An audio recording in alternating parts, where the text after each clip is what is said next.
I'm with Sandy Maclean in the lead up to this Saturday's Scottish Cup fixture against Coupar Angus. It's the start of a trio of home games. How are you shaping up for the Scottish Cup match in terms of player availability? I think most will be available. I think we'll get Willie McClure won't be available. Graham Black probably won't be available. But other than that, and obviously Robert Burgess through suspension. But other than that, I think everybody should be here. We should have Ross McMillan back as well. So that's a bonus for us. It's good getting 3 home games, I suppose, as well. Well, as I keep saying, I know it's a cliche, but we're just looking at the first one, which is Coupar. We need to take care of that because if we go out and lose that game, our heads will be down for the following week. So we really need to take care of one game at a time. In terms of the season to date, I think people will be impressed with the manner of the performances. It's a different situation. Coupar lost 6-0 on Saturday. Lamb's overwhelming favourites here. How do you cope with that challenge of sorts? Well, the players have been great all season. It doesn't matter who they've played, and they keep showing this attitude of just one game at a time as we keep drumming into them. So I don't think there'll be a problem. Saturday, it's important that we get the first goal. We get the first goal, then we can take it from there. If we give them some encouragement, then it's going to be a difficult fixture for us.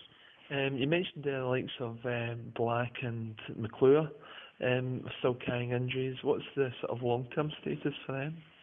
Well, I'm hoping Graham's not too far away. Probably both of them. He's probably 3 weeks away, I'd reckon. Maybe Graham maybe a week, maybe needs another week, and then he should be back. Sure. On reflection as well, it's great to have made such a super start to the season. Looking at it over the course of the 5 Premier League wins, there's been some great performances in there, hasn't there? Well, that's what's happened so far. Is we've had 11 people giving us 11 individual performances. We don't have the time. We've had a bad player in any of the games.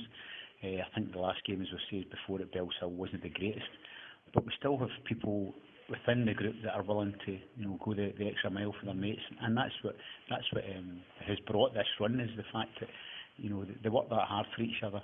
And as I keep saying to people, everybody says you're well organised, you do this, you do that. Well, I actually just think we've got some very good players at this club. I mean, the cynics will maybe say that, rather than the cynics, actually, in terms of the coverage has only just got quite big just recently in terms of the national headlines. I know there was some disappointment after the Pollock game that there wasn't maybe more coverage on that victory. But now that people are starting to sit up and take notice, do you think that brings an added pressure? I don't think so, because the boys come here and work hard at their training, and they do that on a Monday and a Thursday. They look forward to the football, and that's important. But I think obviously the more games you win, then of course you could say there's more pressure, but the players don't look at that at all. They just turn up on a Saturday afternoon, do what we ask them to do, and things are going well at the minute. So no, that doesn't look like pressure. There was concerns when you were going to lose Ross McMillan for a month there, but seems to have come through okay. Will Ross be able to fight his way back into the team this Saturday? Well, he's such an important player. He's the team captain, so you can read into that what you like.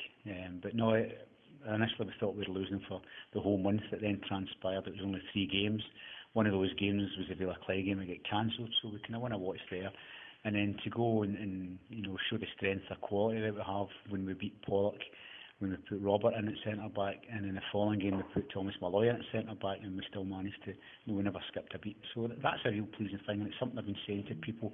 Anybody that wants to listen to me, I've got 22 players there that I think can play week in, week out. One thing I was just going to say, just as an observation, maybe more the fact you say you've got 11 players every week that are prepared to give you everything, but there's been a few of those games where you've not ended up with 11 players on the pitch.